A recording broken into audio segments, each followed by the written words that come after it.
talks about you. Oh, my goodness. That's so hard, the ball there is perfect. That's perfect. Oh, my goodness. Okay. So I've just given up. Baseball ballot came out for the Hall of Fame yesterday. I've given up. I've given up trying to plead for baseball writers to put all of these guys in. So you know what? I'm here to announce starting my own Hall of Fame. The Kevin Wildes Baseball Hall of Fame. Don't know where it's going to be. Have your mayor send me an email.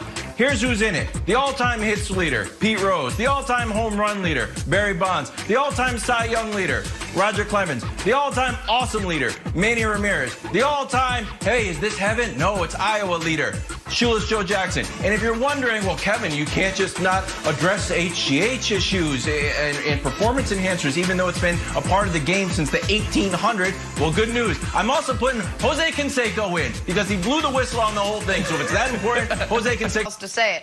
Well, listen, remember last year Saints lost Drew Brees for 6 weeks. They didn't miss a beat with Teddy Bridgewater in there. So, Nick, let me send it to you. The Saints still make the playoffs with Brees out this time around. If it's 2 to 3 weeks best, if it's 4 to 6 weeks, whatever it is, still puts them back before the playoffs begin. I say absolutely yes, but first, I'm doubly insulted this segment. First, I'm insulted because of all the things to make fun of me about that are legitimate. Jenna continues to insist on this lie that I'm short. There's nothing wrong with being short, but it's just an odd lie. That's the first reason I'm insulted. The other reason I'm insulted is because you guys, the whole pre-show, were like, hey, we can only ask Brandon what it's like to have cracked ribs and a punctured lung. Even though everyone on the staff knows that I once fell down a set of stairs at a bar and suffered this exact same injury. That's a true story. So y'all could have asked me too, but no, we gotta ask Brandon about it. That's a true story. That did happen. Short. All right. Can't get up the stairs. The stairs are too high. Okay, good. You couldn't see the stairs. Bring it all you together. Couldn't see them because they were right in front of you. Now to answer the playoff question, the Saints are gonna be fine. The Saints, this was why beating the Bucs was so wildly important, because of schedule for the Saints. If you look at their next month of football, they have 2 against the Falcons, Denver, and Atlanta, and then the game after that is Kansas City. Don't even play Drew Brees in the Kansas City game. Rest him until Christmas Day when you play the Minnesota Vikings. You can go 3 and you're going to lose to the Chiefs whether you have Brees or not. Split with the Vikings, beat the Broncos and the Eagles, and you're going to finish the year 12-4. And by the way, in order for that not to be good enough to win the division, the Bucs would have to go undefeated. So I would not play Drew Brees until week 16 at home against Minnesota. I still think if they do that, they'll be 10-4 going into that game because they built themselves a cushion, and they'll be just fine. Now, Brandon, I think their chance of getting the bye has probably been eliminated since there's only 1. But not only do I think they'll still make the playoffs, Brandon, I think they'll still win the division. Yeah. It's possible, Nick. I mean, for those 2 reasons we talked about yesterday.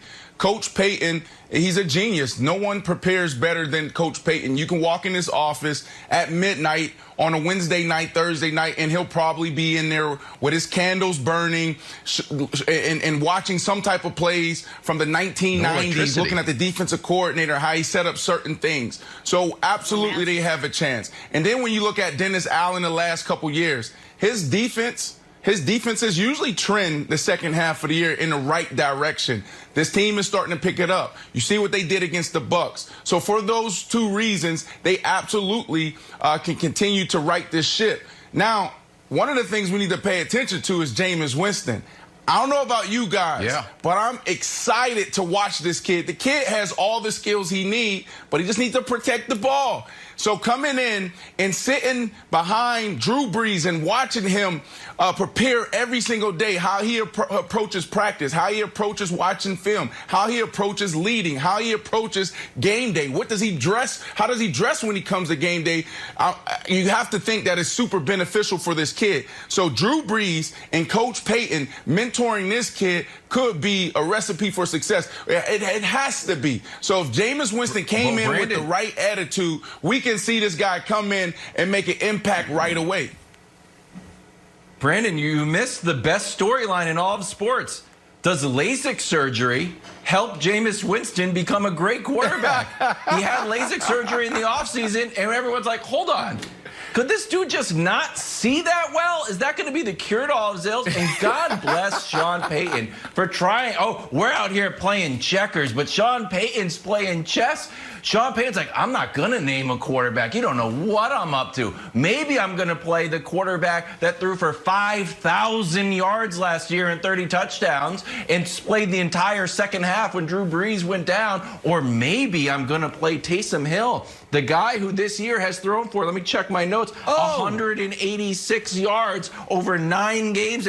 Who knows? Sean Payton. Oh, the Palace intrigue coming out of New Orleans. I'm here for it. Wild. Yes. Do you know what those 186 yards represent that he's thrown for this year? More than half of his career total. And I'm glad you mentioned Taysom Hill because we are now in the second straight year where Drew Brees is going to miss around a month of football, and the Saints are not even considering starting Taysom Hill. So I'll say, Jenna, what I said yesterday once again. No, he's not. 1185 Avenue of the Americas, New York, New York, for all the apologies. For all the apologies for this crap I've taken for 2 years for saying Taysom Hill is a 30-year-old gadget player and not a starting quarterback. Because you know who agrees with me?